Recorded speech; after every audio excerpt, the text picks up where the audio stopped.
fort et vous avez posé une des 8 questions de ce nouvel exercice, les questions cribles.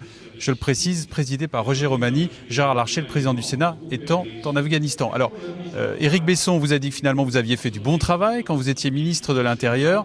Alors vous êtes rassuré? Écoutez, ce n'était pas l'opinion de l'opposition à l'époque que Éric Besson a rejointe depuis lors, depuis qu'elle est devenue majorité.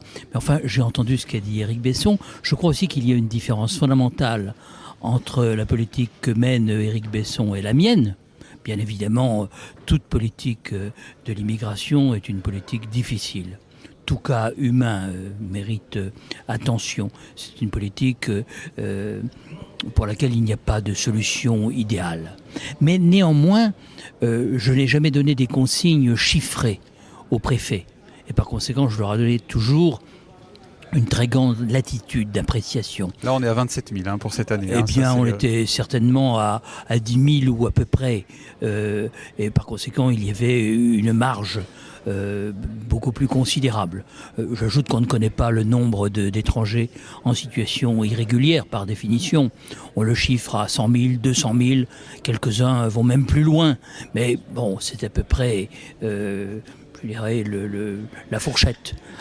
À partir de là, il faut bien voir que la situation politique d'Éric Besson est aussi très différente. Il doit faire de la surenchère de manière permanente parce qu'il y a le Front National qu'il faut essayer de réduire. Et on le fait en méconnaissant ce qui pourrait unir une gauche responsable et une droite humaine. C'est-à-dire une politique qui pourrait être partagée au niveau du pays tout entier. Alors au lieu de chercher cette politique d'équilibre et puis de convaincre tous les Français que finalement c'est cette voie-là qu'il faut privilégier, on fait constamment une surenchère sur l'extrême droite qui prête à beaucoup de confusion, d'amalgame. Pour vous, c'est une surenchère extrême droite ou c'est tout simplement pour faire un petit peu oublier cette rentrée difficile pour Nicolas Sarkozy?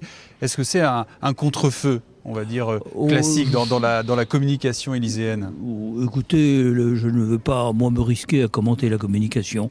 Je considère que les élections régionales sont probablement une raison plus importante. Elles approchent. Au mois de mars, sachant que le grand débat promis par Éric Besson finirait en ce gros débat, fin février. Il faudra le reporter au lendemain des élections, c'est l'évidence. Sinon, on court le risque de polluer le débat sur l'identité nationale, qui est au fond assez clair.